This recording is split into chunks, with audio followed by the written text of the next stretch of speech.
तर रामराम मंडळी. तर मित्रांनो, आता आमच्या गावामध्ये एक किटची गाडी आलती बरं का. हा किट म्हणजे कायच, दिवळीचे डाळी, तेल, साखर वगैरे सामान सुमान आलतं. तर मला ज्याच्या घरी 4-4, 5-5 चक्कर वावर आहे, पहिले तुम्ही ऐकून घ्या. मी राहणार लोहगाव, तालुका पैठण, जिल्हा छत्रपती संभाजीनगर. तर मित्रांनो, आमच्या गावामध्ये आताच किट, तेल, साखर, शेंगदाणे जे काय असेल ते किटचं सामान वाटलं.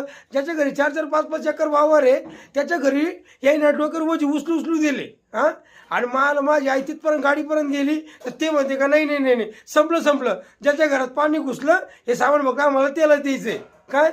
आम्ही ते बाकी हे जे मळ्यामध्ये आता ते गोण्या उतारल्या, इकडे खलवाडीकडचे आता ओझी दिले, त्यांच्या घरात का पाणी गेलं काय.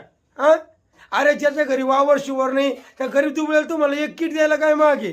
हां, मी व्हिडिओ कोण बनविला कारण की मी स्वतः कॉल केला तर तरी ते काय म्हणते आमच्या हातात काय म्हणते द्यायचं. हां, ज्याच्या घरी वावर शिवर आहे, समधी लोक करते धरते, धडकट मळकट लोक आहे. हां, त्यांच्या डोक्यावर वजी दिले. आणि ज्याच्या घरी मपली म्हातारी लंगड्यात आपल्या आईचं पायाचं ऑपरेशन झालेलं आहे. हां, मग वडील ते काम करत नाही, 15 वर्ष काम होत नाही त्यांच्या ना, एकटाच घर संसार सांभाळतो. आई ते तिकडे गेले तर त्यांना वजन सुद्धा दिलं नाही. हां, एक किट घ्यायची वारी आली तर ते म्हणते नाही नाही नाही, संपलं.